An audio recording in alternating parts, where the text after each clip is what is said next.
guys, welcome to Music Blueprint. This is Gina Fontanella, and I am so excited about today's podcast because I get to interview one of my really great friends that I've known. Gosh, I actually, Kamber, I don't even know how long I've known you. Are we at like 7 years or 8? What are we At at least now? 7, if not 8.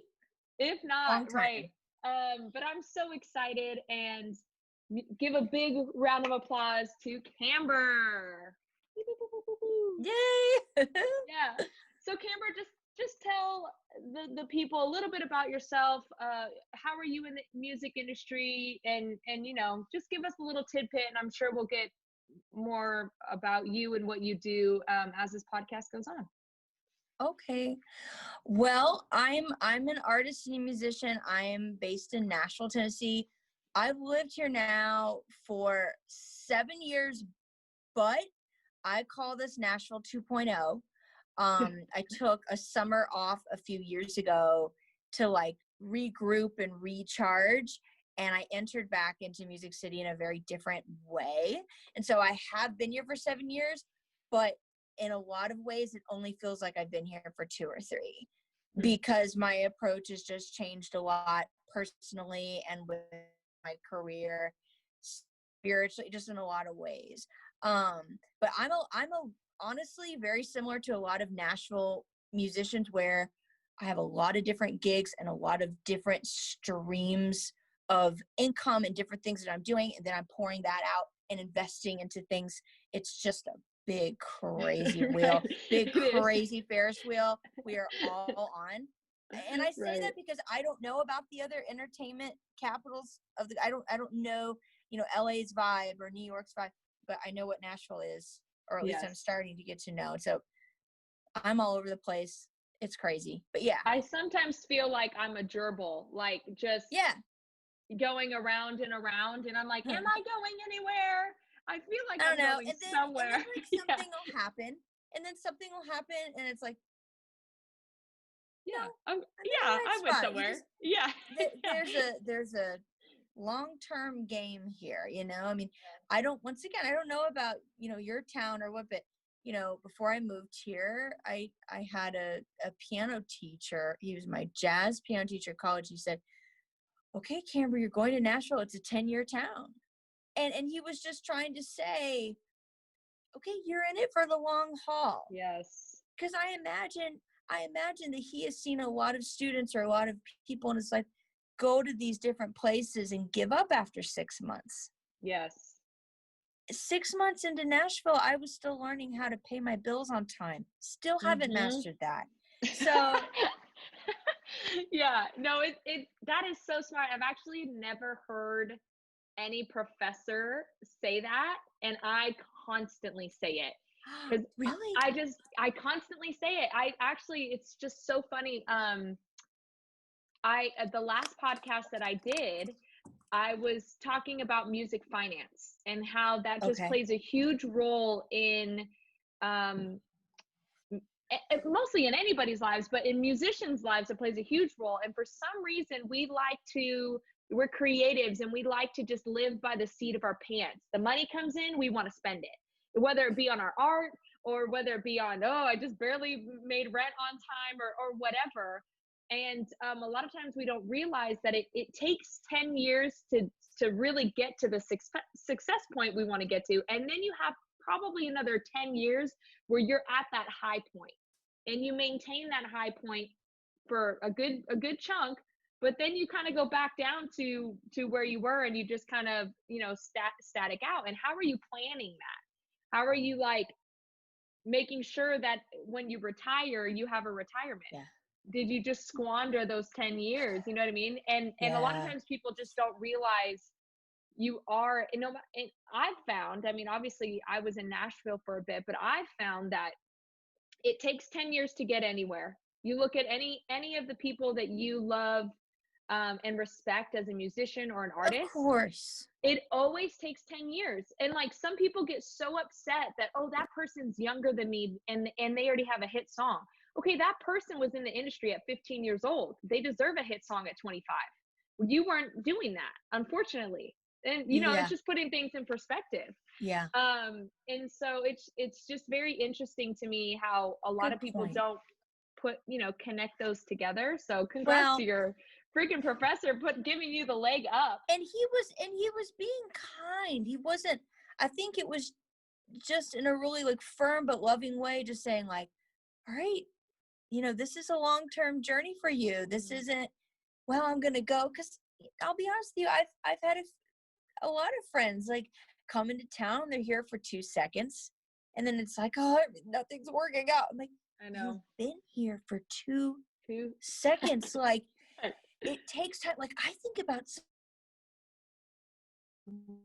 relationships I have, or whether it's actual musicians or it's people in the industry, that maybe like I'm finally taking that meeting with, or I don't Mhm. know, collaborating on a show, or like just anything.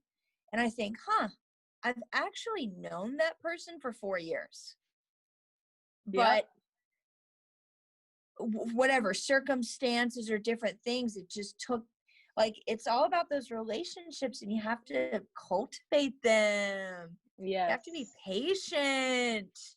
You can't just, It's so much and about you're so patience. right. Like, when you mentioned the thing about the the person having a hit song at 25, Right. I couldn't help but think about Haley Williams. When you think about Right. how young she was, so young, and she was blessed with just being really in Music City and at a certain time and certain, I'm thinking, well, she was blessed with that, and like Yeah. celebrate that. Right. Constantly evolving. She's a grown woman now, and her music is evolving. Like, like you said, kind of having a pity party for yourself. Yeah. I didn't move out here. I was freshly 22. Mm. Okay. So in some worlds, that would be older. So it's just like, well, you got to make the best of what you know. And Mhm. I don't know. And I think, like, you weren't really asking me this, but this thought is just coming to my mind. It's like a lot of the journey of being here in Nashville isn't just, well, I'm trying to make it. It's about further education. Yeah. I have seen myself grow as a musician exponentially, even just in the past 2 years. And then Mhm. not to mention the past 7 years. And I think we also have to think long game musically and artistically. Yes, you want that hit. Yeah, that's awesome. Everybody wants a hit by the Right. time they're 25. But we also have to trust in that long-term journey of growing as a person and as Mhm. an artist and as a professional. Right. I don't know. And I've had to really wrestle with these things and think about these things as I'm in my late 20s and 30s, getting closer to closer. And when Mhm. I'm in my healthy place, it's like, you know what? This is just the beginning, Mhm. because Yeah. I was talking to our friend Thomas Mhm. Daniel, on the phone the other day. We were like, when we were 22, we didn't know jack squat. But we thought we did. We thought we did. We so thought we did. We were like, no, that song sucks. No, this and that. Pop music, what? We were just so like that. It's just so funny looking back on me, who I was like 7 years ago, 10 years ago. It's ridiculous. But what were some of like that? What were some of the things that you, in the last 10 years of pursuing music, what are the roller coaster things that you've had to deal with, like the highs and the lows, like what, like how have you worked on just kind of becoming static? Because the reason why most people, as you know and I know, the reason why most of our friends give up before that 10-year mark is because they can't figure out how to find just the middle ground to be that consistent thing, not letting the extremes really affect their personality and how they're dealing with stuff.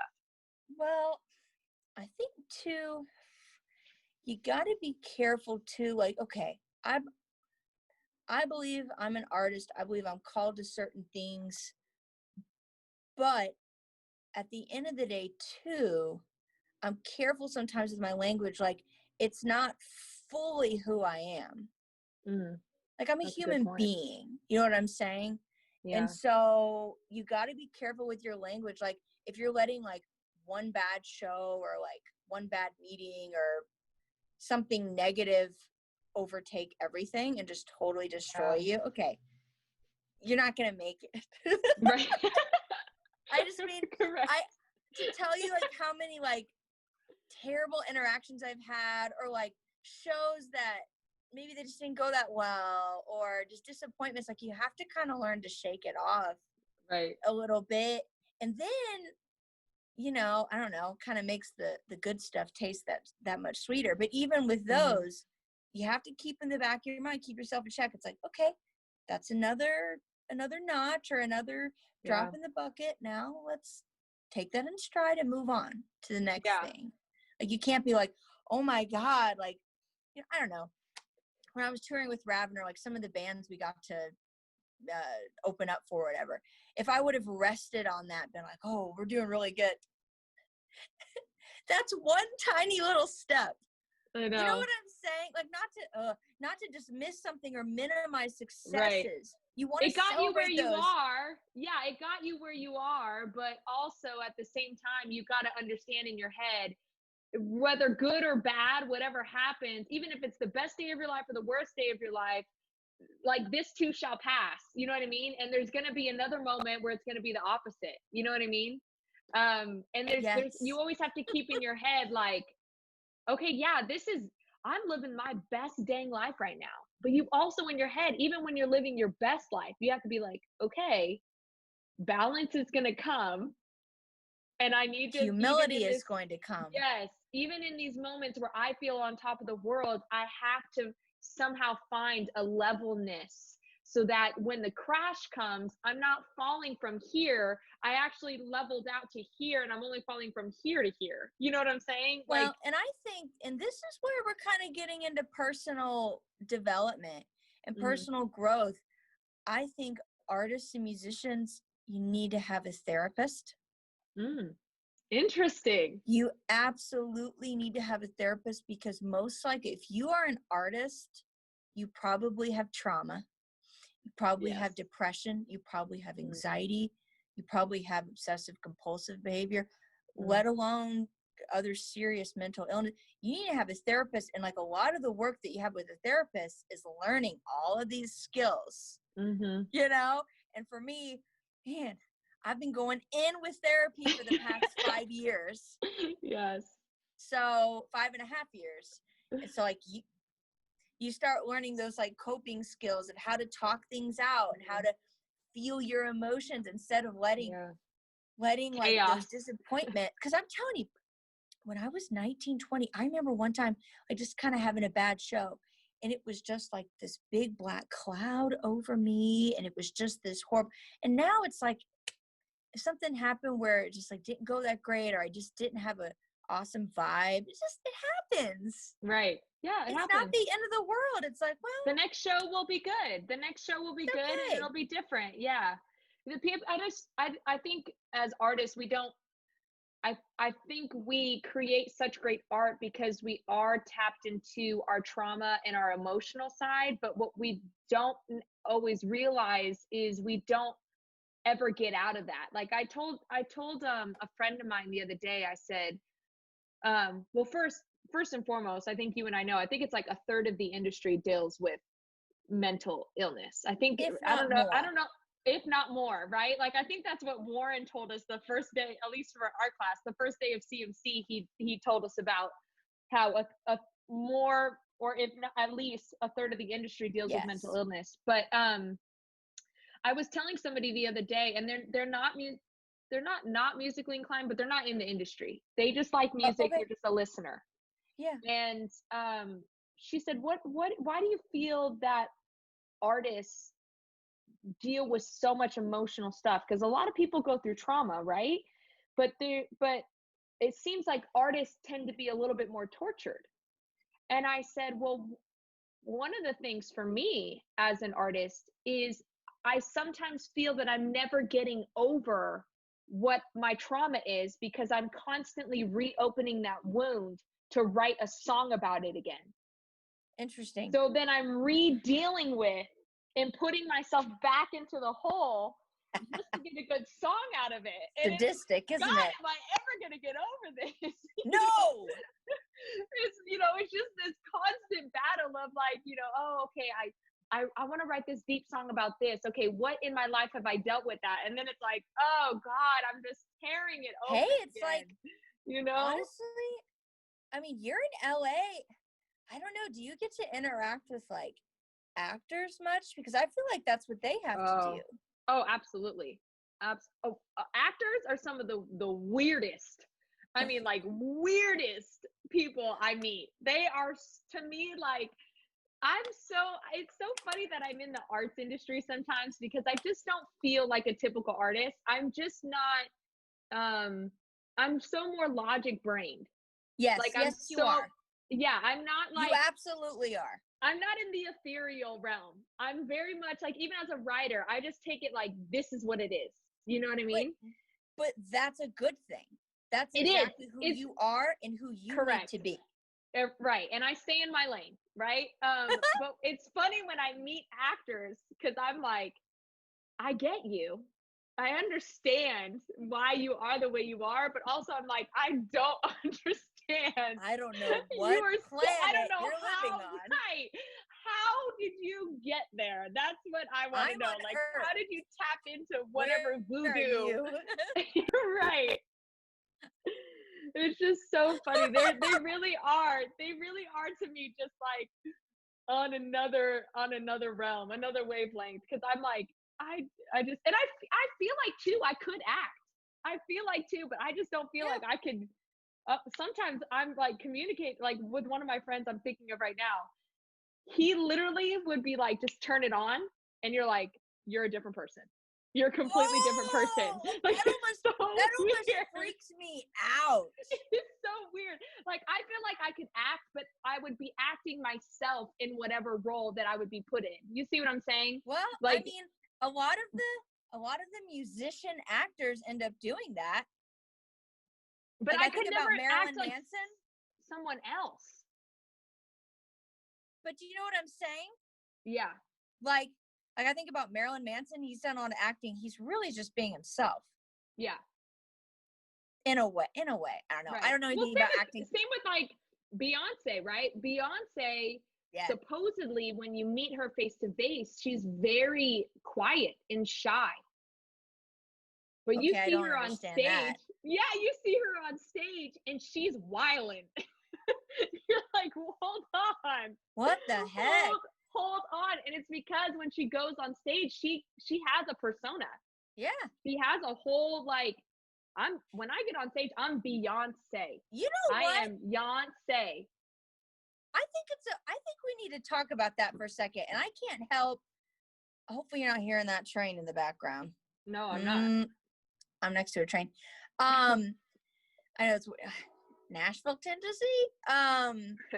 So Warren, our director at the CMC, our music college that we went to, he would talk about, as musicians and artists, being an egomaniac on stage, or, and to me, how I translate that is whatever your persona is, if it's a Beyonce type or like a pop diva type, or if you're a rocker, or if it's whatever it is, but then learning how to kind of set that aside and just be a normal person, all of that should just fall to the wayside once you come off stage. Yeah. He would talk about that. So I think in like a weird sense, like, you know, I don't know, musicians are actors in a way too, artists. Right. Totally. To an extent, because you're whether it's a feel-good pop song or it's a moody ballad, or like you kind of said earlier, tapping into other emotions, like you're embodying a story, you're embodying an emotion, a character. You know, it's a whole thing. Oh, I love it. I love being an artist. And you almost now we're kind of getting into like stage performance, right? Yeah, we are. You have to kind of also understand, and this is something that I actually learned in theater, was the person in the back doesn't see you just making a subtle movement. Yeah. The person in the back, you have to be dramatic with it. Right. And then the person in the back sees it, right? So it's like the same thing for stage when you're performing. It's like when you do a wink, you don't just do a soft wink. You go, and it's dramatic. And I love that, Tina. it plays into this whole role of you are not a different, I don't want to say different person because the songs are you, No, right? of course It's like not. it's an aspect of you, but it's an aspect of you that you've decided to magnify Yes, at a great level. expression. You are Mhm. expressing. Well, it's funny you say the thing about the back of the room. I'm going to bring up Warren again because there's just things that are happening. I remember one time when I was at CMC and he said, okay, Kamber, whatever song I was singing that I wrote, he said, I want you to sing this. And as you're singing it, point to the back of the room. And I truly believe he was not talking about my volume. Interesting. He was not talking about my volume. Like, make sure that people in the back can hear you. Like, because I'm sure, I mean, you're like me, being a trained musician and all that stuff. We've all heard that, like in choir or vocal lessons stuff. That's not what he's talking about. I truly believe he was talking about kind of that spiritual part, that expression part where it's like you are throwing your energy to the back of the room. It's an amazing thing, and I love that you brought up about theater. It's all related, you know. It is. Oh, it's so cool. Is, and it's weirdly like, I like how you brought up the spiritual aspect as well, because that's why one of the reasons when you write your own songs, they to me have so much more of an impact, right? And when you have written it and you can really tap into what's happening internally, spiritually, emotionally, then when you do get on stage, it's like an explosive thing. Yeah. It's like you almost can't damper it. Like me, and again, this is not for everybody. Maybe, Norah Jones obviously is not going to go on stage and do a kick in the air like Paramore. Right. But there is something about her when she does get on stage on that piano, and even though she hasn't written those songs, something comes out of her. Right. And whatever that is to you as an artist is whatever that is to you an artist. For me, I'm going to do a Charleston. I'm going to kick in the air. I'm going to be like grabbing people out of the audience and whatever. And that may or may not be you, but you have to dig deep. And I like what you said, put the energy to the back of the room, whatever that energy is. Yeah. It could be a soft, it could be loud, it could be whatever. Yeah. And hopefully it took me a while to understand this, but I think when we say this, you have to think very abstractly. I mean, it differs from person to person. You have to own your energy and kind of I hate to say the word shtick, lack of a better term. You have to know who that is. I mean, think about Adele, the most powerful performer on the planet, you would argue. But there's no choreography. He makes that hand energy. That hand energy hits the back 20,000. But how do you explain that? I don't know. And how do you explain that? Right. It emanates powerful from her. It emanates. You know what I mean? It is exactly that. The energy whatever is internally happening in you. You have to be which this is something that I had to learn. I was a good performer, but I had to learn how to connect those two things. Like logically, like I know if I do X, Y, and Z, this is how the audience is going to respond. Like my logic mind, like knowing psychology, understands that. But the other aspect about it is it's a feeling thing. And and whether or not you can logically say the right thing and logically do the right thing, but still the audience is going to feel what you are internally is happening. And I don't really know how to explain that in the right way, because again, write it down. So you write might be it a better on the person. wall. Right. Write it on your forehead. Gina, that is beautiful what you said. And I'm going to steal that for my students next time we're going in. Right. Not much of that is happening right now. Not in the summertime. Not in COVID. we're just whipping out the ukulele and playing some, whatever, Right. whatever it is. Right. But I love that the audience is not gonna feel unless you are feeling. Mhm. Like, I know for me, I'm sure you have this too.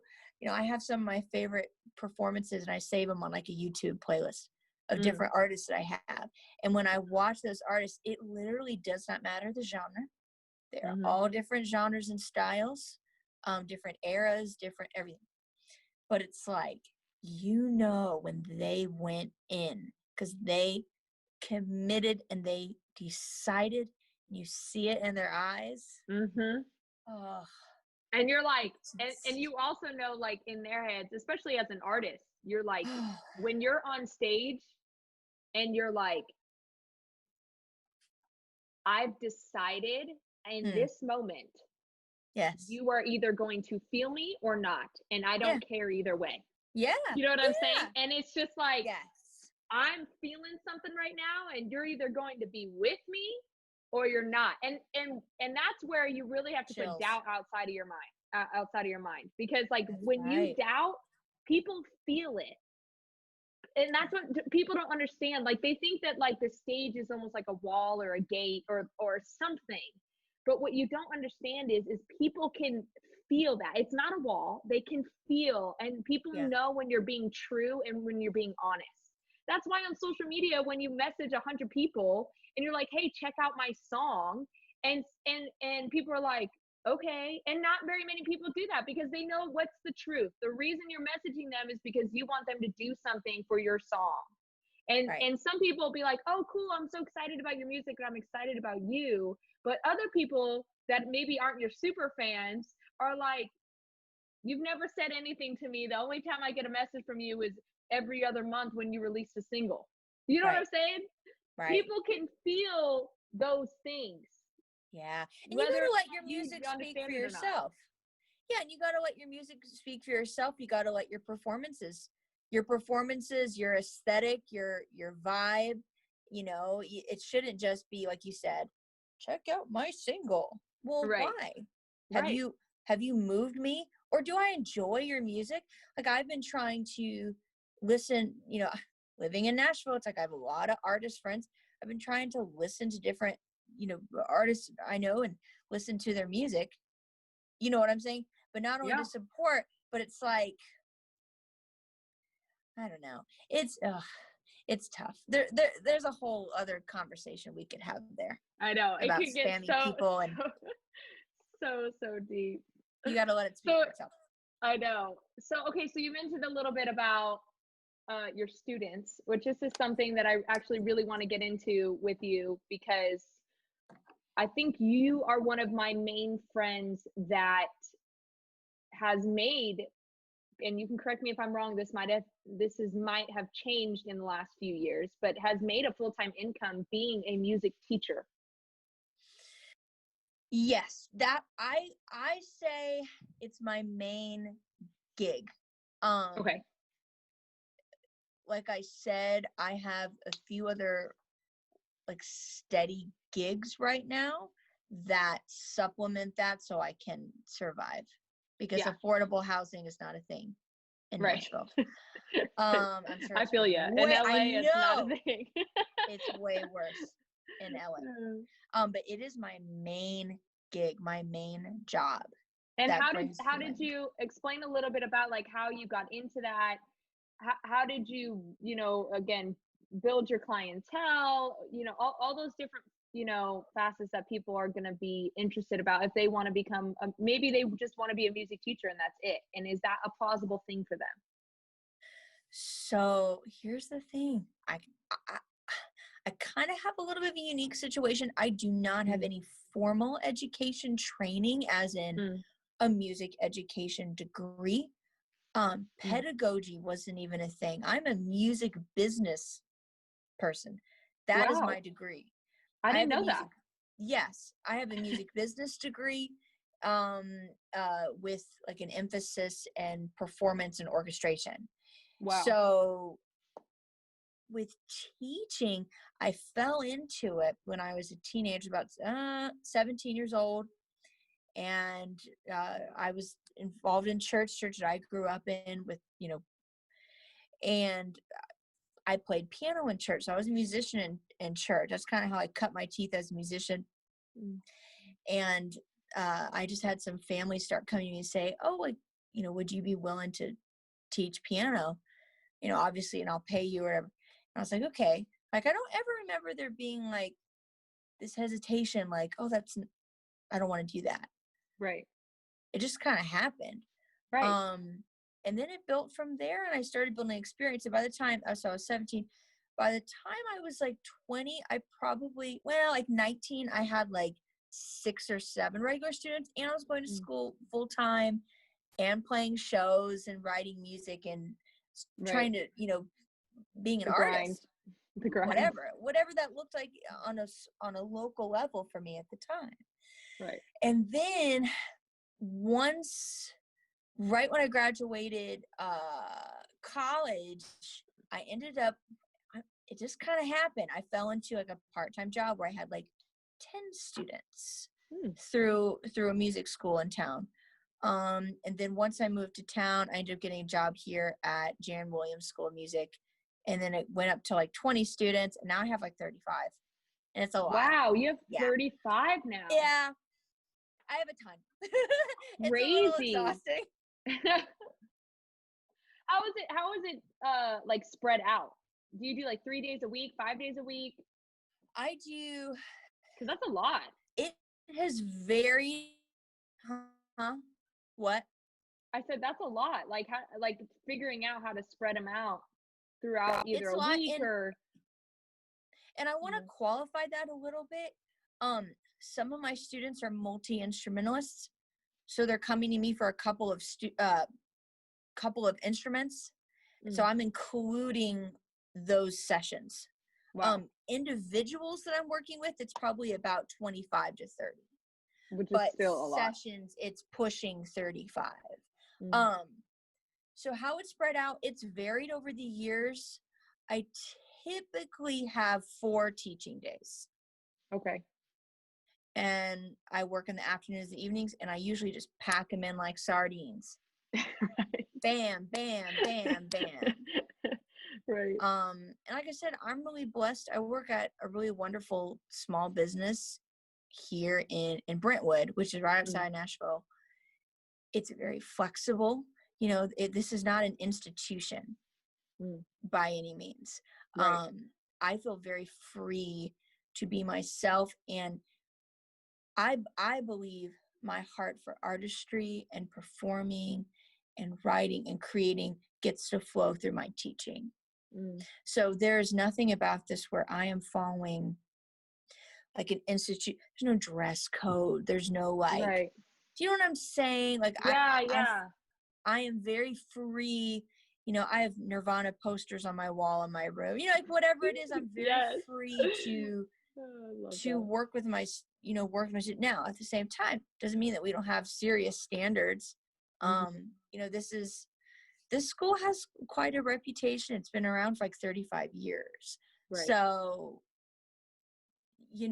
but like I said, I'm very blessed, and my boss, she's very supportive of, she came to my show the other night. Oh. Yeah. Do you know what I'm saying? That's so great. This is a very supportive, and then a lot of the other teachers here, if they're not actively touring right now, they've toured in the past, or they're session musicians. I mean, we are all Nashville artists and musicians that love people, love to teach, and love to share and communicate everything that you and I are talking about now. Yeah.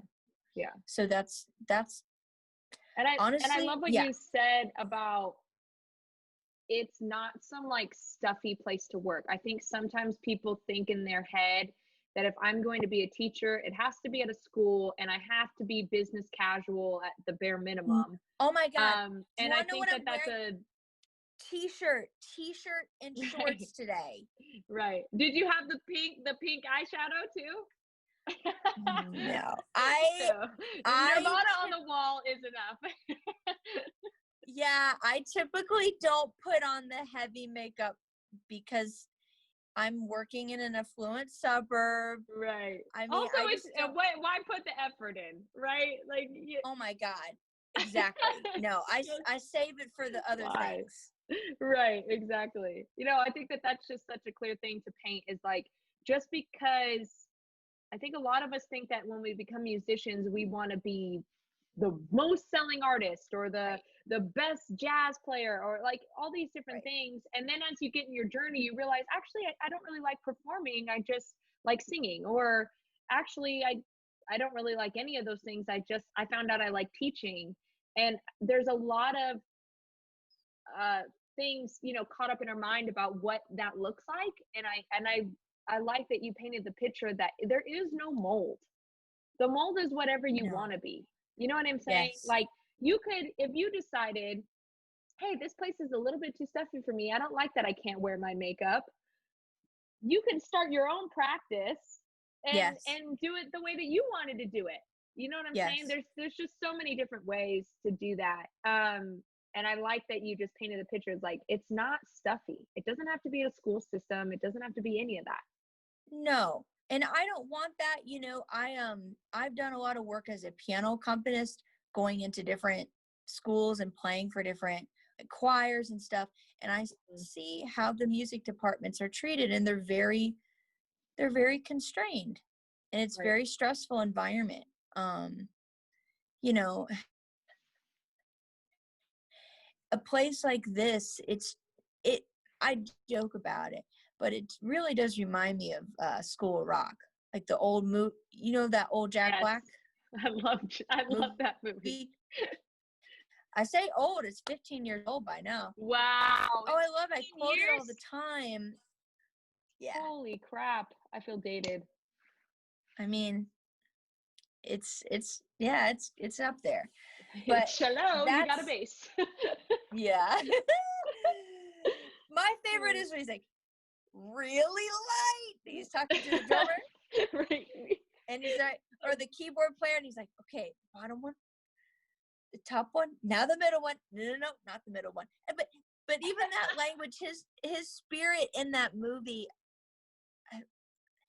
I see it in myself, because he's just as passionate about performing Mhm. and like rocking out on stage, Yep. but he's so passionate about giving that away to others. It's not for himself, it's Yeah. for others. Now that doesn't mean that you don't celebrate yourself. Like that's why I'm continuing to pursue my career. Mhm. And I don't know, I think when I first moved here, I was like, okay, I'm doing this job and then eventually I won't have to be honest with you, Gina, especially as this COVID has hit. I've Mm. never been more thankful for these other jobs. Yeah. Touring is scarce. Our industry is struggling. So for me, I'm Yep. trying to focus on like what's the heart behind everything I do, instead of obsessing about what my life has to look like Right. as an artist Absolutely. musician, and be thankful for the myriad opportunities and relationships I'm building now. Like kind of Yeah. tapping back into what you were saying about, can you find that level ground to enjoy? Mhm. Because those highs and lows, oh gosh. I know. It gets exhausting, especially touring. Touring has the most, I feel Oh, like, highs and the lows. ultimate drug, the It's ultimate. probably touring. I know, touring, then songwriting, then teaching. It's like, good God, I just feel like I'm on a roller coaster all the time. It's like, oh, I found out I'm on this tour.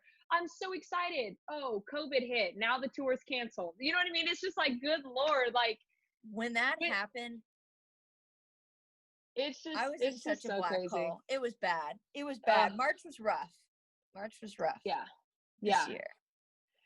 Yeah, no, it's just it's nice to have something uh that is more consistent and It's more grounding. level, and you're still in the industry that you want to be in. And I think the perspective that a lot of people should look at teaching, I think a lot of times in our lives and even as musicians, the focus tends to be about ourselves, about our music, about our shows, about our things. And what you don't realize as a teacher is even though you're getting paid, you're giving and you're depositing into somebody. Yes. And that actually, the return of investment on Yes. that, a lot of times is so much greater than the financial. And it really does balance out the fact that it's so me over here. And when you do teaching, it's not about you at all. It's completely the opposite. It's about the person and the person that you are trying to develop into somebody that is supposed to be great. The beautiful thing. Yeah.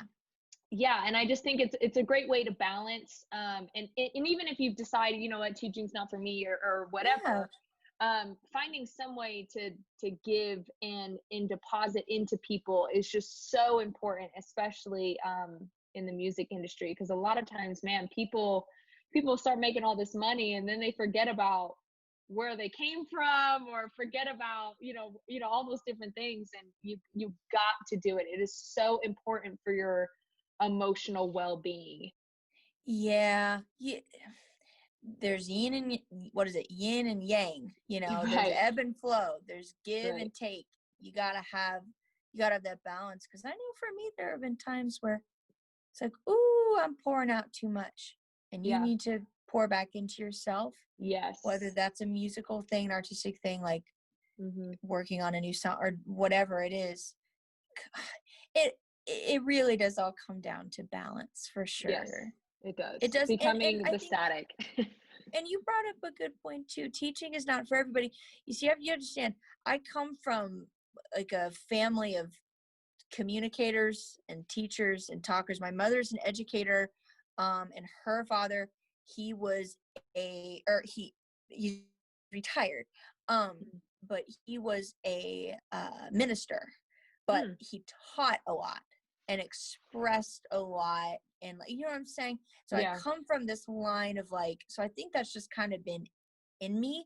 Like, it's yeah, never just been like, okay, I'm creating and I'm expressing. Like, there's a huge part of me that's like, I love music theory and I want to talk about it. And let's talk about yeah, music history and why did this happen and what, I don't know. So you have to recognize yeah. that that's part of you. And listen, I know musicians and artists. I won't, name one specific, of course, but I'm like, they have no business teaching because you have no patience Oh, that's so and key. you have no you have kindness. you have to have patience and kindness, because so many Oh, times you'll be Lord. like, "Hey, okay, this is your homework for this week," and then they come back, and I'm talking about, like, I've given lessons to adults. Okay, you think it would be better with adults? It's not. Oh, no, the They're kids even are the worse. good ones. It's way Yeah, the worse. kids are They don't better. do jack squat because, The well, kids and are here's wanting to learn. they don't. Well, the adults, what I have seen working with adults, not all adults, but with a lot of adults, yeah, on the surface, they have more responsibilities and all this. But Right. a lot of them, when I see personally, there's a lot of psychological hangups Mm, about, well, I can't do this.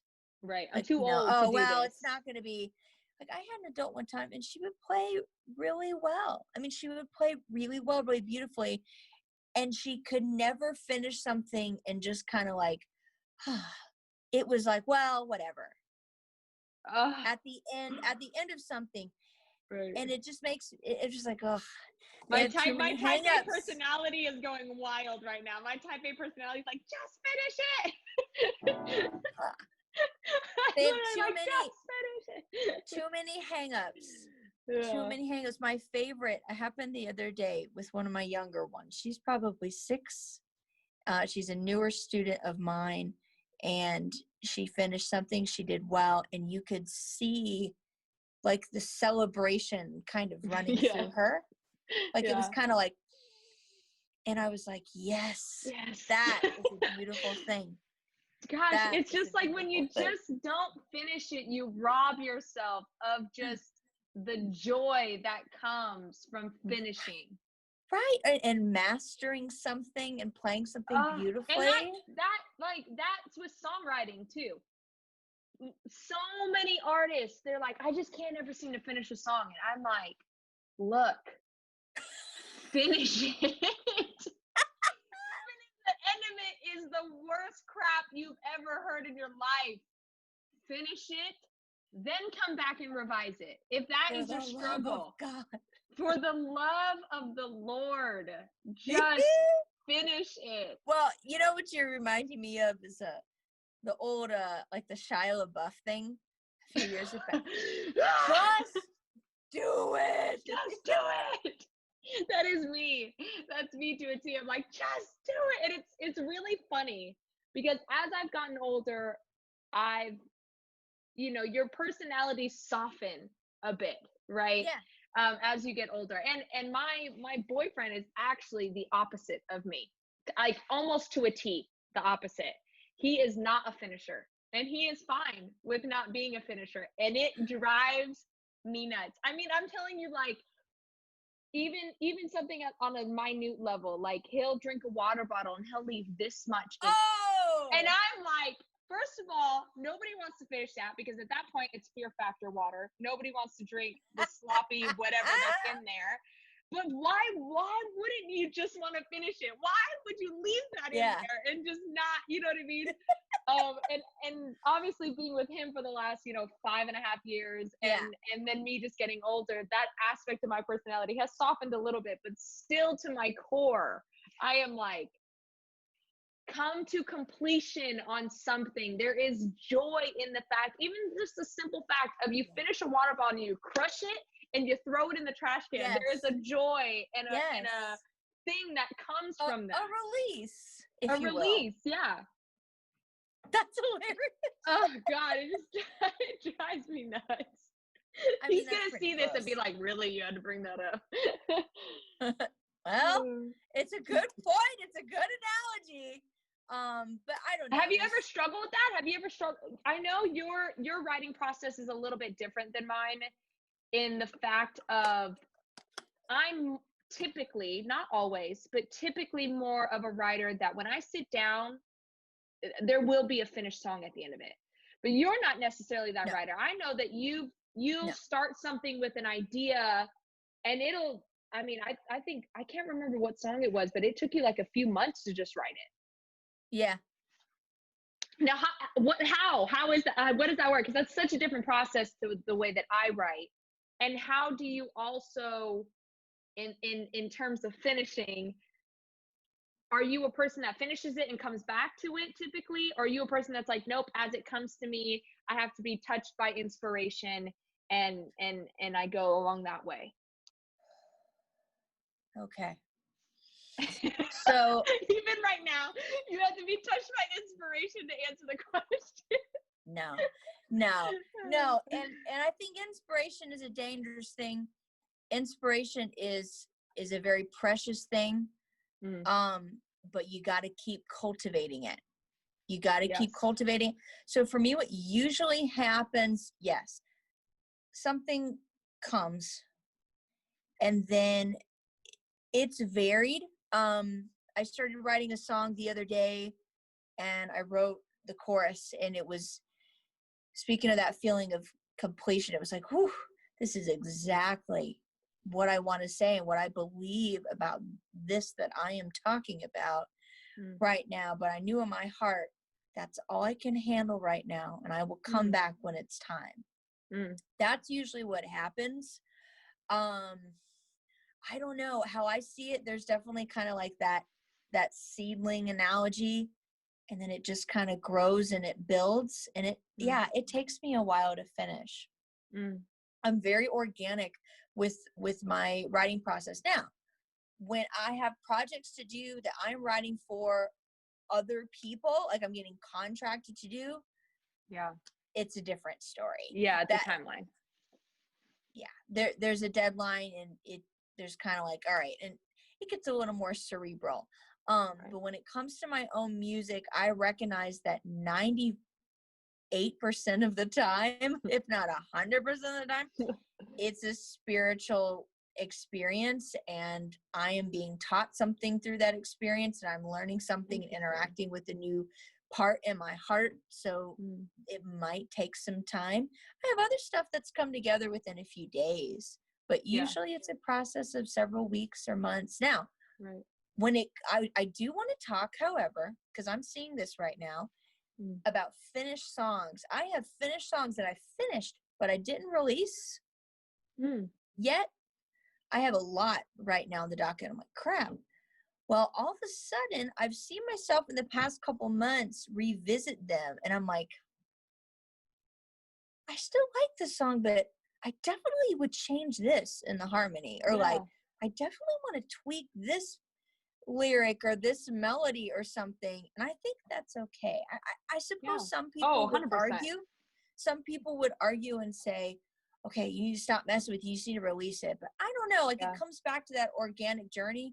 Something I learned from Tori Amos, one of my favorite artists, if not my favorite of all time. She talks about songs being beings. Songs are beings that you're interacting with. I don't know if I believe that all the time. I like to use the term characters. Like I'm, sorry for my language, but I remember one time I was recording a song called Feather for my hard rock project Ravener. This is a couple years back, and I was like, man, this song, she's just bitchy, right. And it was just like, like they're That's beings. So interesting. You know what I mean? I really like that. That's a very interesting concept to me. That's because, again, I'm such a person that is on the ground, very much on the ground on things. And to think of something like the song as like a person or a character, because now I'm starting to go through like songs in my head, right? Like to me, Diamonds, that's sexy. Yeah, it was just that's the exact word I was thinking. Like, and it was funny to me because I would get some blogs that would write about the song, and they'd be like, yeah, they would paint the song as like this nice little, oh yeah, she's saying like wear me like a diamond, like cutesy thing. And I was like, no, this is like, what? Boy, you better wear me like a diamond because I am everything. You know what I'm saying? Like I am all that you need. You know what I'm saying? Like it's like sexy. It makes you think of Mr. and Mrs. Smith. Yes. When I heard that song, there was not an inkling of me that said, oh, this is a cutesy song. This is a lot deeper than that, for sure. It's like, wear me. You know what I'm saying? Wear me. Like to say something like that, wear me. That is like a very sexual, like sexy, like sensual, like, and for me too, like, my artistry stuff is not, it never has any innuendos. It doesn't cut. It doesn't any of that. Sure. It's for the most part very clean. But that to me is like my little dip in the toe, if you will, of being like, no, this song is sexy, and I didn't have to tell you anything otherwise. You felt it. And you know what? I love that for you, because to me, as we're getting older as women, I think that is something we do need to tap into a little bit with our artistry. And once again, that doesn't mean I have to do anything sleazy, but I've seen that with myself, with my own writing. And sometimes it's not necessarily the lyrical content. Sometimes it's the grooves. I've started to see more of this, like the drummer I played with the other day, he described it as art rock come out recently. And I was like, that's really resonating with me right now. And a lot of it is just these grooves. And even that, there can be a level of sensuality or even sexuality that I wasn't capable of 5 years ago, 10 years ago. Which is okay. I think like Diamonds for you, correct me if I'm wrong, like maybe that was a little bit of like a risk, or like getting out of a comfort zone a little bit. It's so funny because great song. Me, thank you. For me, it's when I write a song, I don't really know how to explain it. I see things very visually, right? So when I'm writing a song, I think this is the way that my brain connects to it emotionally, is I see it on a stage level. Like, how do I take this song and connect it on a stage? So like, for instance, when I thought of why don't you wear me like a diamond as the tag, I thought of why don't you wear me like a diamond? I pictured myself coming across my chest and grabbing a piece of clothing, right? Even if it came off a shoulder or whatever. So Right. it came across in a sensual way, and reflecting back, I realized that. But I'm not as much of an emotional writer in the moment. I'm more of a person that when I reflect back, I now realize subconsciously what I was trying to do. But You see what I'm saying? listen, I believe in that too. Tom talks about that. Mm-hmm. Thomas Daniel. We've talked about that many times. It's like, man, I wrote the song and I wasn't even totally sure what it was Yeah. about. And then you look back and you're like, oh, okay. Yeah, I mean, that's yeah, like me almost 100% of the time. I wish I could. I do better at like. Oh, I've done actually. I should say this. I should give myself a little more credit, yes, you especially in should. the last 6 months. Mm, I have been much more aware of that, and mm, like being in tune with almost like if a track has a nostalgic feeling to me, what nostalgia am I thinking about that is that's connecting huge. to that? You know what I'm saying? That's Um, that's huge. yeah, and I've actually in my, if I'm going to defend my honor, uh, I've connected with that a lot more recently when Yeah. that is not typically who I am. Because I'm typically the girl that's like, screw y'all. That's typically my song. You know what I mean? My like, screw them, screw everybody else. You guys suck, and you know whatever. And we're not like that in real life. That's what's so funny. Maybe that's my alter ego. It's like, you know, flipping the bird to anybody that makes me mad. It's my Maybe it paramour, is. my internal paramour, I guess, within me. But it's it's just now I'm more realizing as a songwriter how I don't know how to connect those two things rather than just letting my subconscious speak for me, and then 6 months later I realize, oh, this is why that meant so much to me, and this is why this, and you know what I mean, explaining after the fact. And I think too, it just depends on what you believe. You know, for example, going back to songs or beings or characters, when I heard that being expressed, it resonated with me because I Mm-hmm. think I believed that in my heart. Right. I think I knew that. Maybe that's not every artist's journey. How could I Yeah. say that about? Because another artist who I greatly respect is the late Chris Cornell. Mm. You know, from Soundgarden, and of course later Audio Slave, and all his solo Yeah. music.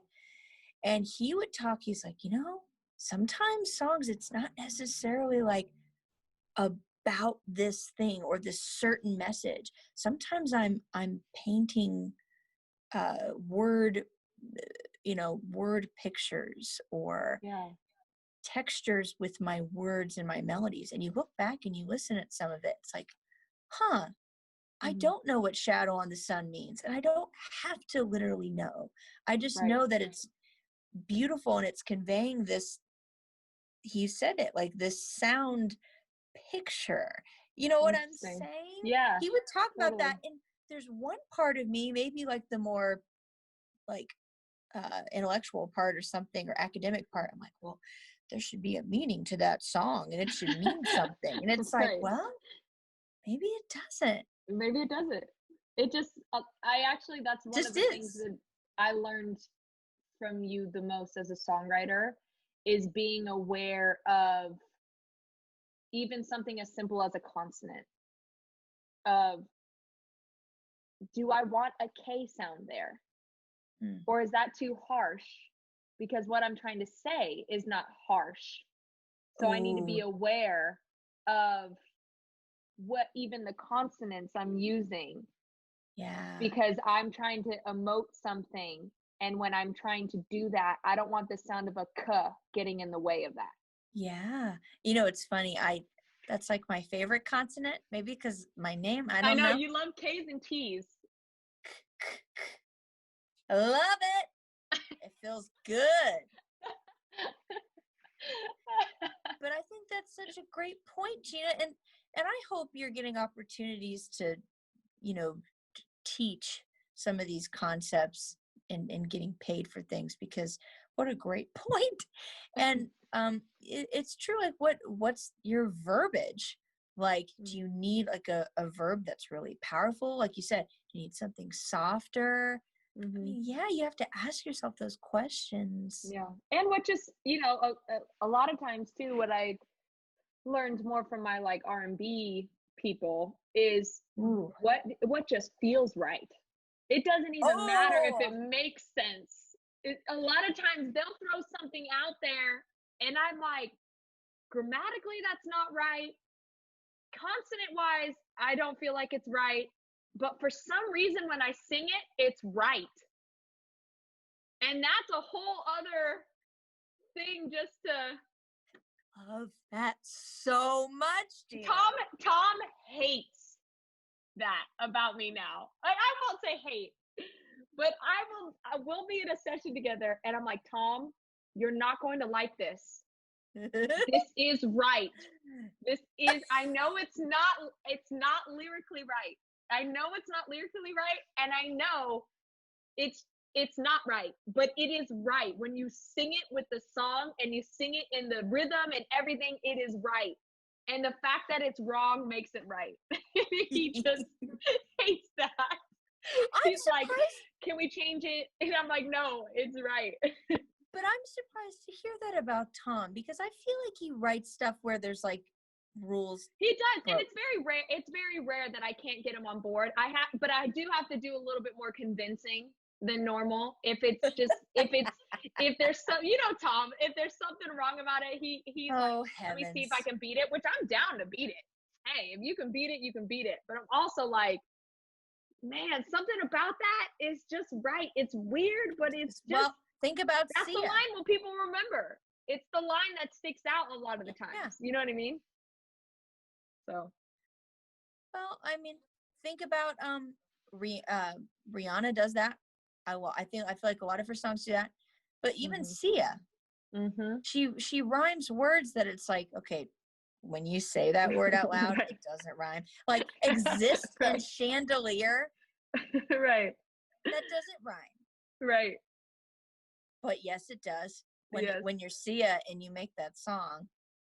You know what I'm saying? I know. No, it's like alternative rock. So many times they'll have a rhyme scheme. It's like A B A B A B, and then all of a sudden at the end, right before they go to the chorus, they'll throw in a C, and you're like, it's technically wrong, but it feels right. But it just feels right. Well, feels right. That's a great point. Yeah. Well, and you can get away with a lot of stuff with rock and roll. No, but that's my favorite. My favorite thing to do right now in pop music is I will purposefully almost end the verse or the pre to not rhyme. It's this like new alternative, like little, and I've also been like listening to so much Alanis Morissette and Paramore and like, and Hayley Williams' new album, which, oh my gosh, we need to talk about that because I feel like you really like her new album. Correct? Maybe not. But it hasn't. I see it. Right. I'm not ready for it yet. Yeah. I haven't. I've been going on some other musical journeys right now, but it'll come. I respect the hell out of her. I think she's wonderful. Like, yeah. There are 3 or 4 songs in that album that I'm like, this is fire. Like, this is fire. Here's the thing, Gina. Even if the whole record, no one liked it, the reason why I think it's wonderful is because she is evolving and taking risks. She's a grown woman, and she is growing and experimenting and trying new things. I don't care if I like it or not.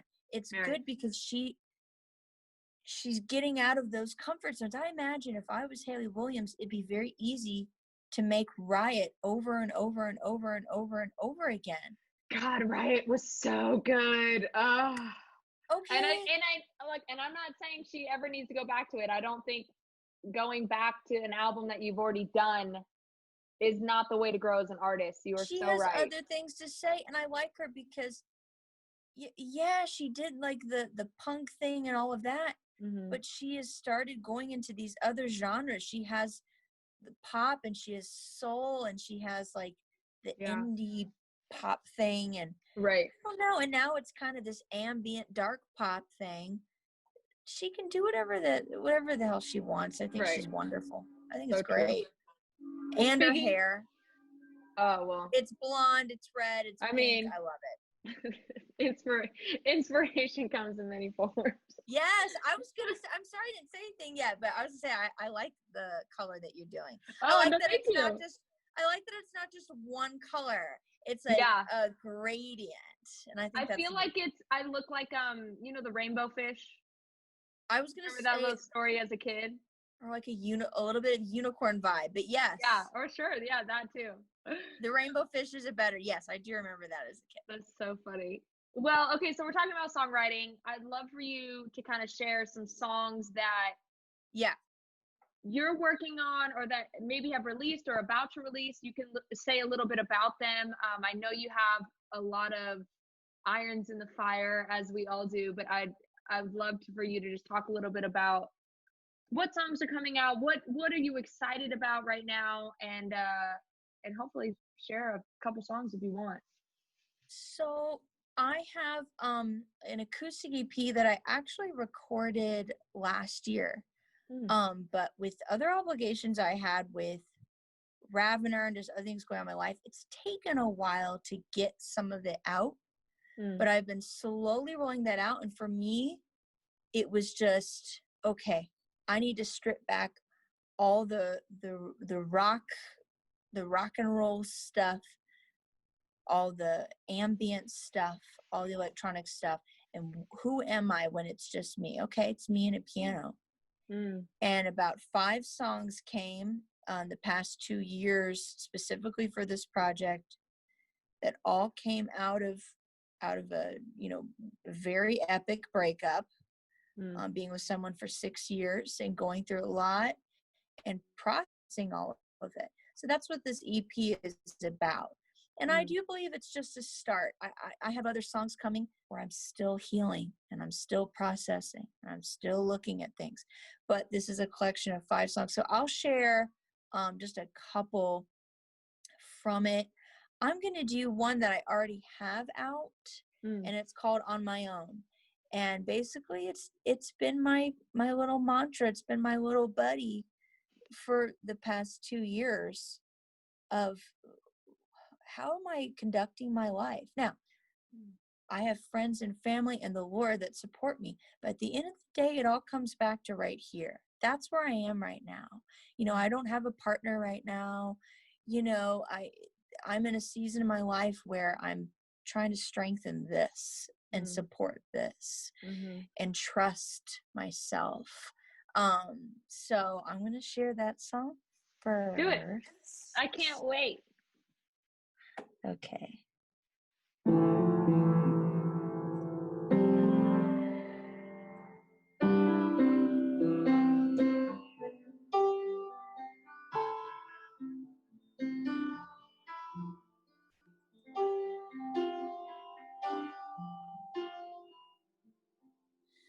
I've been waiting for this storm to pass, but I never thought the skies would clear so fast.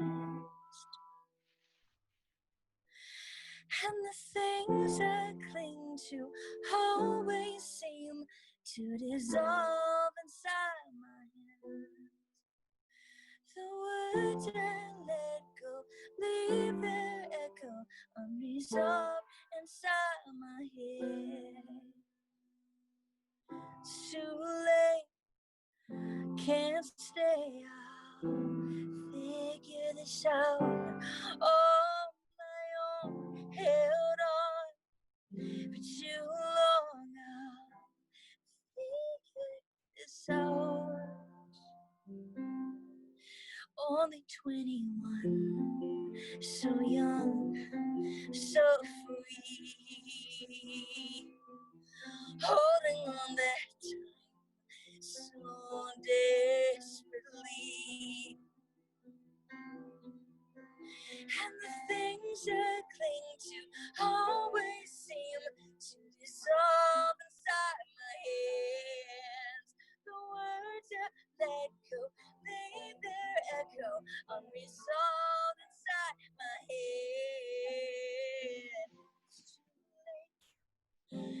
can't stay. I'll figure this out on my own. Held on too long. I'll figure this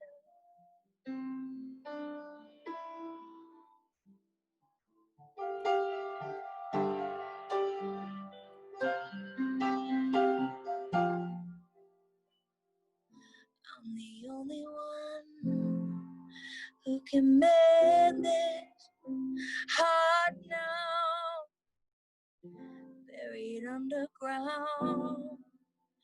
The life we never found. It's too late, I won't stay.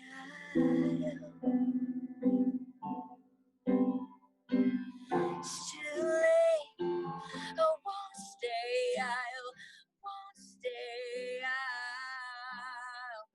It's too late, can't stay. I'll figure this out on my own.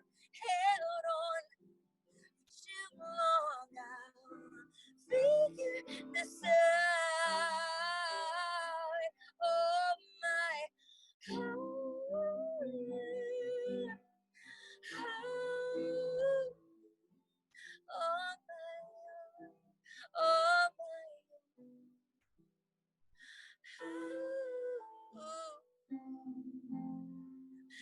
My own.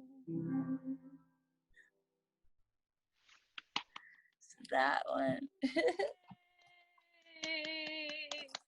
I love that song. Out. So good, Kamber. I'm glad. Well, I So started writing talented that friend. one on a ukulele, believe it or not. What? I don't perform it. I don't perform it on a ukulele. It was just kind of, I was sitting, I don't perform it on ukulele. no, because So I don't think I can pull that off. It's too tiny and I'm too big. It's just not working out. But it's kind of a neat story though. I was in my house at the time that I lived with my ex. After he was gone, I was alone in this house, and I had to stay there for a couple months until I could figure out the next move. It's just kind of how the cookie crumbled there. And I remember the exact moment. I'm trying to remember if it was the middle of the day. I think it was in the middle of the night. Yeah. And the song just started coming. I had my ukulele and I'm just lightly picking. I wasn't even strumming. I wasn't like, right. There was no riptide coming out. Right. Somewhere over the rainbow. Yeah. Aw. But, just kind of lightly, and it was just, figure this out on my own.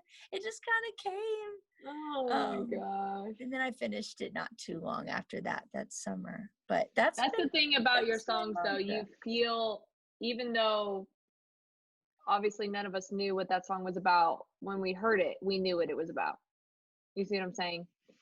You always feel your songs in depth. So. My like, again, it's so funny that we're such good friends because to me, we're so opposite in artistry. We really are. Like, Tom and I always joke with you and say, like, Kamber is like on a planet outside of the earth, looking down on all of us peasants. Y'all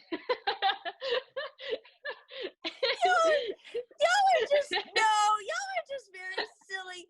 And that's one of my favorite things, because you and Tom are very similar. And when I met Tom at the CMC, just how he would talk about stuff like that with me. It was just a trip. It's so funny. I know, but it's just, ironically enough, I feel like Tom's in the middle of us. Tom's very much a deep feeler. He's in the middle. Yeah. He's kind of in the middle of us. If there's a spectrum, spectrum, we're all on this spectrum. I'm more like, if you're gonna cry, at least dance. Like that's like my, but Gina, mantra. But it's funny. Okay, yeah, maybe you talk about opposites and things, but there are songs that you've written Mm. And you know what my favorite one is. You know what my favorite one is. It's Dance, Right. Dance Till We Die. Right. There's this beautiful spirit in there that resonates with me so deeply. And I ask myself, we're really not that much different. Just because Right. we approach things differently and, you Yeah. know, whatever, there's different angles of things. There's a So there's a true. similar spirit there Oh, with what you absolutely. do. Yeah. And I love A similar how I chord. see it. I hope this is the right term. To me, there is a beautiful, like, childlike innocence in your music. And I know we're Mm. talking about stuff that's more sexy, or it's just not. Right. Right. Maybe I'm not really talking about that. That's okay. But there's an energy about you. I saw it when I saw you on Idol too. There's Mm. a like a vibrancy. Mm. And you know, for me sometimes I'm a little more of an old soul. Mm. And so I don't know, but that's what I admire about you, because Mm. we need artists like you to remember why life can be good. Right. There's balance, right? There's always balance. That's what Tom and I talk about. It's like, Yeah, if I'm anything other than myself, then it's again, it's just not going to be true to who I am. And I think that's right. the listener knows that. That's right. It's not Right. typically who I am to write songs in the ballads and the cry me songs. That's just not who I am. If I'm gonna like be upset, I'm gonna get in my car and I'm gonna put on songs that make me feel the opposite. You know what I'm Yeah. saying? Yeah. Rather than, Tom's like, man, I just sometimes when I'm feeling down, I just put like a song that just like makes me want to cry. And I'm like, Lord, that is so not who I am. And that's not to say it's wrong, but God, that sounds like the worst to me. You mean to No. tell me I'm sad and now I'm putting on music to make me more sad? But again, that's to each their own, right? There's a total audience that feels exactly like that. And there's a total audience that feels exactly like me. Well, And that's, there's you know, balance. that's why his influences make sense for him and your influences make Right. sense for you. I mean, he, some of his main influences are Adele. Yeah. I And just Brooke mean, Fraser. I've tried she's moody. I like Brooke Fraser, like Christian music. Brooke Fraser, I'm all in. And I liked her. I think it's her last album, but that album had a lot more energy in it. A lot more energy in it. But I've tried to get into like acoustic singer songwriter. I really tried because Tom's like my best friend. I'm like, I want to be in it with him. I just want to love her. And I'm just like, one song in, I'm like, okay, I'm done. No, it's like, and So I just think, I don't know. I think that's okay. I feel it is. similarly. I won't give any specifics, but I feel similarly to certain styles or certain Yeah. artists. I'm like, okay, my friend over here really, really loves this. Okay, all right. Mm-hmm. Okay, it's not, and I It's think not. It's that's not. okay. It's not connecting. It's not connecting. Okay. So let's get back to the music because we went on a rabbit trail. So I don't mind those. what's this next song? What's this next song? Is it out? Is it gonna come out? Give I us think some beats. I think it's time for Better Off. Okay, Okay. so yeah, Better Off is out. Um, and like I said, I'm putting out these like super raw, stripped down versions of these songs. I recorded them live on an upright piano at Gnome Studios, Nashville, Tennessee. So there's no tuning. There's very little like editing. So like there's cracks in my voice. There's like not always perfect, on the grid pitch Yeah.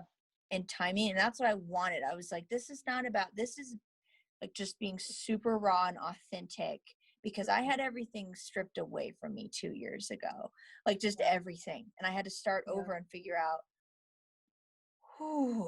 who am I now and what is happening. So this needs to come out in my music. So like I have on my own, this song's called Better Off. And we were talking earlier about songs having certain energies. This is one of them.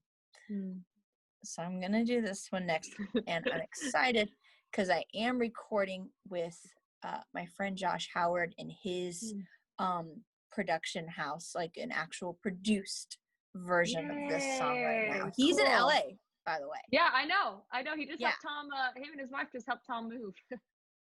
I think it was them, Gosh, right? they're good people. Yeah, they're such good people. And Tom's told me I need to meet them a few times. He's like, you would just love them. And Yeah, so I they're definitely wonderful need to. people. Josh and Hannah. Anyway, here we go. So.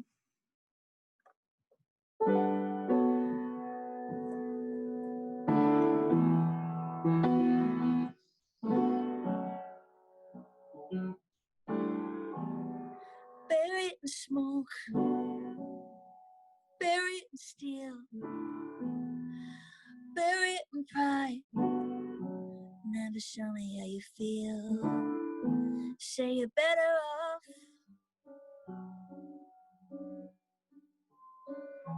Say you're better off. Hide it in the lies. Hide it in the dough. Hide it in the highs. Hide it in the low. Say you're better off.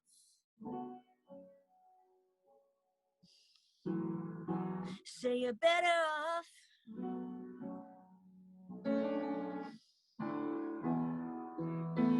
I thought I could fix this. Torn up, empty, beat up and bruised. I thought I had something to prove. Well, you're better off without me. Without you. Without you.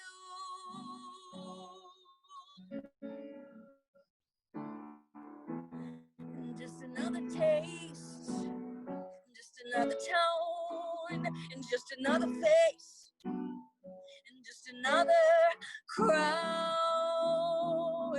I thought I could fix this. Oh, torn up, empty, beat up and bruised. I thought I had something to prove. Yeah, well, better off without me and me. Without you. Oh, yeah.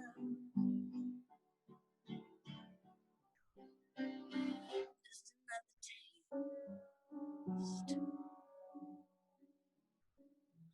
Just another town.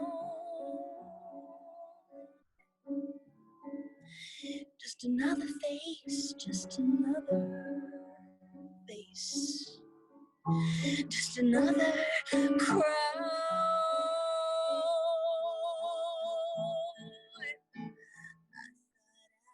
Fix this.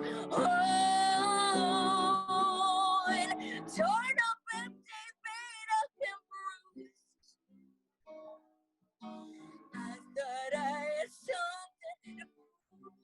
Yes, well, you're better off without me and me.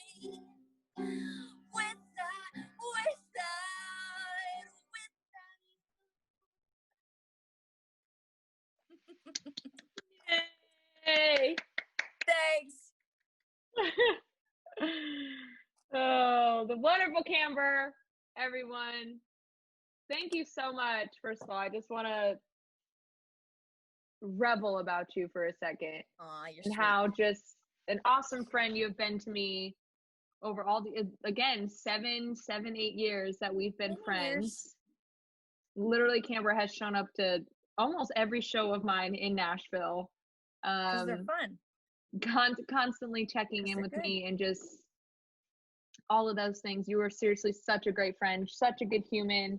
Likewise. And I know you've said Kamber, 2.0 or Nashville 2.0, but Kamber 2.0 is amazing, and I'm just so thankful to call you a friend. I'm so thankful that we met. And yeah, I feel the same way. Thank you for coming on here and just it's been awesome. Talking to those people. Yeah, it's just been fun to just hang out and kick it. And what a blessing! I It's been love it. so great. I love it. So one parting thing I want you to leave with people, just one. And I think what it should be is, what is one thing, if you could give one parting wisdom to somebody right now, which again, I know there's a lot of things going on in 2020 currently in July. So it can be either a universal truth or something that you think pertains to this moment specifically. But what would be a wisdom that you would give to somebody in the industry right now? Honestly, I think this is a time, don't like fight tooth and nail. Mm, I think we need to become more fluid and more flexible because life as we know it is changing. yeah. And in in some ways, let's see where that journey takes us. Mm, Maybe it's something beautiful. yeah. I don't know. I There's a lot of negativity, understandably so, a lot of grieving right now of what we've lost, and we don't know if it's a permanent loss. Yeah. I, I don't know, but I think that's even more a bigger opportunity to tap in. Okay, why did I come to music as a kid anyway? Right. Why am I here? What draws me in every time I sit down to play or sing or write or create? Yeah. That's what we need to focus on right now because there's a lot of stuff we can't control. Hmm. So we What might is as it that well. Bruce Lee says? He says, become like water. When water is put into the cup, it becomes the cup. When water is put into a teapot, it becomes the teapot. Water can flow, it can crash, it can do all these things. So become like water, people. Really quick, Kamber, just give your socials. I'm gonna post it throughout this video, so I'm Yeah, sure people have already seen it. But not only give yours, give, also all of your bands, give Ravener and yeah, all of yeah, that stuff. yeah. So absolutely everything I have is all under Kamber Music. Mm. With a K, Facebook, people, with a K. yeah, Amber with a K, music, my website, Facebook, YouTube, Instagram, SoundCloud, everything is under Kamber Music. Ravener is my hard rock, alt metal, cinematic, It's moody, sick, you whatever. guys. A Ravener concert is out of this world. A Ravener concert, you're just like, no, no, just going in. Oh Oh, gosh. I wish you played out in Cali, because I would so show up to a Ravener show. It is I so don't know. fun. With all of that stuff, I don't even know It's what gonna be even a minute. I know it's gonna be a minute. right. We'll have to see. But all of that, you can still listen to music, and I'm getting ready to release music for Ravener as well. I'm doing Wow. Okay. releases for both. And so, yes, the music lives on. It's just going to be online. It's all Ravener Band. Cool. Ravener Band. Everything is Ravener Band. RAVINER Band. So it's pretty easy. Well, awesome. Well, thank you guys. Well, thank you guys. I meant to say thank you, Kamber, for coming on and just imparting Thanks for so much having wisdom. me. It was Um, wonderful. I know I had So so much much fun. fun, and please, everybody, go follow Kamber. Again, I cannot talk highly enough about her. She's just a great human, but also just a great artist as well. Definitely somebody that you guys should tap into. So, we'll see you guys next Thanks, Monday. my friend. Bye.